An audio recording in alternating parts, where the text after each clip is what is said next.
எழுதி கொள்ளுங்கள். எங்க மேல நீங்க எதுவும் சொல்ல முடியாது. நாங்க ஒண்ணு 10 வருஷம் ஆட்சியில இல்ல, ஊழல் பண்ணல. ஊழல் பண்ண பணத்தை போய் லண்டன்ல வச்சு கொண்டாடல. நாங்க தெளிவா இருக்கிறோம். ஏன் தலைவர் வருஷத்துக்கு 1000 கோடி ரூபாய் சம்பாதிக்கிறத விட்டுட்டு வராரு. நீங்க ஆட்சிக்கு வந்துட்டு ரெட் ஜெயின் கம்பெனி நடத்தி சினிமால சம்பாதிச்சிட்டு இருக்கீங்க. இதுவா அரசியல்? 2018 2021 ரெட் ஜெயின் கம்பெனியுடைய வருமானம் என்ன? 2021 ஆட்சி அமைத்த பிறகு ரெட் ஜெயின் கம்பெனியுடைய வருமானம் என்ன? அரசியல் அதிகாரத்தை வைத்து சம்பாதிக்கக்கூடிய எந்த செயலும் ஊழல் தான்.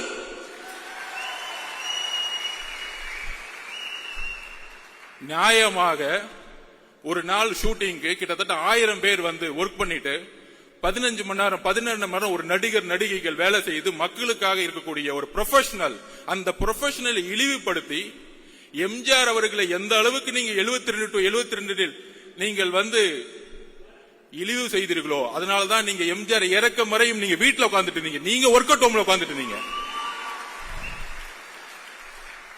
2 மாசம் பொறுமையா உட்கார்ந்து கட்சியோட உட்கட்டமைப்பை வந்து உருவாக்கிட்டு இருக்காரு. எதற்காக? ரிட்டையர்மெண்ட் கொடுக்கறதுக்காக. உங்களுடைய ஒட்டுமொத்த அமைச்சரவையும் ரிட்டையர்மெண்ட்டுக்கு ரெடி ஆகிக்கோங்க. போதும், உங்களுடைய அரசியல் போதும். பார்த்து பார்த்து பார்த்து பார்த்து என்ன இளைஞர்கள் கூட்டம் இருக்கும். ஆமா, பொதுக்குழு ஃபுல்லா இளைஞர் கூட்டம். 1949 அண்ணா உருவாக்கிய போது இளைஞர்கள் மட்டும்தான் கட்சியில் இருந்தாங்க. உங்களுடைய தந்தை கலைஞர் கருணாநிதி 42 வயசுல முதலமைச்சர் ஆனாரு. அவர் மட்டும் இளைஞர் இல்லையா?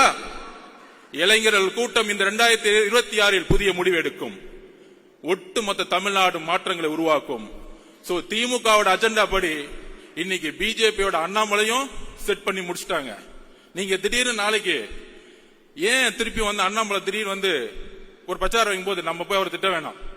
அதாவது கட்சியை உட்டமைக்கும் போது நான் கேட்டேன், அதோடைய ஸ்ட்ரக்சரை கேட்கும் போது நான் சொன்னேன் பொதுச்செயலாளர்கிட்ட, அந்த ஐடி விங் எப்படி இருக்கும் அப்படின்னு கேட்டேன். இந்த அண்ணாமலை அவர்கள் பேசின உடனே உலகம் ஃபுல்லா ஐடி விங் இருக்கு.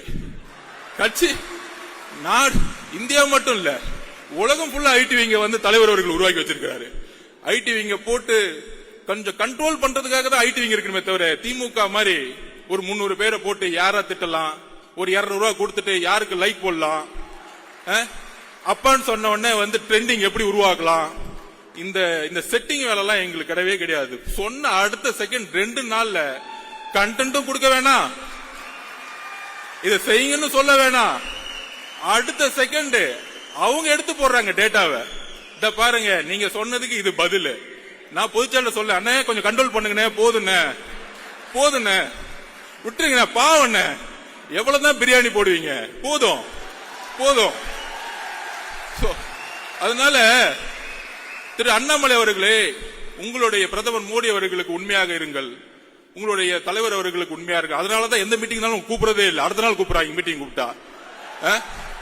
கட்சியோடைய தலைவரை வந்து மீட்டிங்ல வச்சுக்கிறது இல்ல. சோ உங்க கட்சிக்கு பூத் கமிட்டி மீட்டிங்ல இல்ல, அதுக்குள்ள ஏன் கட்சியை பார்த்து ஏன் தலைவரை பார்த்து என்ன ஒரு பெண்களை நோக்கிய விமர்சனம். எழுதி வைத்துக் கொள்ளுங்கள், பெண்களை நோக்கிய விமர்சனம் தூக்கி எறியப்படுவார்கள் தமிழக அரசியலில். எழுதி வைத்துக் கொள்ளுங்கள். இதுதான் லாஸ்டா உங்களுக்கு, இதுதான் பதில் எங்களுடைய தோழர்கள். ஏன்னா எங்களுடைய குறிக்கோள் ஆல்ரெடி தலைவர் பிக்ஸ் பண்ணிட்டாரு, திமுக மத்தியில் ஆளும் பிஜேபி. எங்களுடைய குறிக்கோள் ரொம்ப ஸ்ட்ரைட்டா இருக்கு.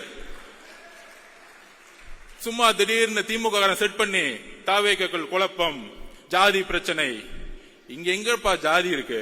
எங்களுக்குள்ள ஒரு ஜாதியும் கிடையாது. இந்த ஜாதியை உருவாக்குனது நீங்க. 70 வருஷமா திமுக தான் ஜாதியை உருவாக்கி தேர்தல் அரசியல் வச்சிட்டு இருக்கீங்க. யாருக்கு தெரியுதோ? எனக்கு தெரியும், அங்கிருந்தா வந்த வேலை பார்த்துட்டு. உடனே கேட்பாங்க, நீங்க அங்கதானே வேலை பார்த்தீங்க. திரு எம்ஜிஆர் அவர்களும் 20 வருஷத்துக்கு மேல அங்கதான் வேலை பார்த்தாரு. உண்மை தெரிஞ்சிச்சு, வெளியே வந்துட்டாரு. அவ்வளவுதான் சப்ஜெக்ட். எம்ஜிஆர் நடிச்சிருந்தா உட்காந்து கான்ட்ராக்ட் வாங்கிட்டு சம்பாதிச்சிட்டு இருக்கலாமே, ஏன் வெளியே வந்தாரு? அண்ணாவுடைய குறிக்கோளை நிறைவேற்ற முடியல, வெளியே வந்தாரு. ஜெயிச்ச பிறகு அண்ணாவோட குறிக்கோளை நிறைவேற்றினாரு. இன்றைக்கு அண்ணாவுடைய குறிக்கோளையும் பெரியார் அவர்களுடைய குறிக்கோளையும் நிறைவேற்றக்கூடிய ஒரே தலைவர் எங்களுடைய தலைவர், ஒரே கட்சி தமிழக வெற்றியோட கழகம். ஏனென்றால் இன்றைக்கு வரைக்கும் அறிவாலயத்துல நீங்க பெரியார் போட்டோ வச்சது இல்ல, இன்றைக்கு அறிவாலயத்துல அம்பேத்கர் சிலை நீங்க வச்சது இல்ல. நீங்க சமூக நீதி பத்தி பேசிட்டு இருக்கீங்க. என்ன சமூக நீதி? என்ன சமூக நீதி இருக்கு? வேங்கவேல் பிரச்சனைல யாரு தவறு செய்தா அப்படின்னு பார்த்தா, யாரு தண்ணியை குடிச்சாங்களோ அவங்களே தவறு செஞ்சிட்டாங்க. என்ன ஒரு சட்டம் ஒழுங்கு! வா வா சூப்பர்! என்ன ஒரு அப்பா! யாராச்சும் போய் கம்ப்ளைண்ட் கொடுத்தா போதும், யாராச்சும் கம்ப்ளைண்ட் கொடுத்தா விசாரணை எல்லாம் கிடையாது, அவங்க மேலேயே பழிய போட்டுரு, கேஸ் முடிஞ்சு, ஃபைல் க்ளோஸ்டு. இதுதான் இன்னைக்கு சட்டம் ஒழுங்கு.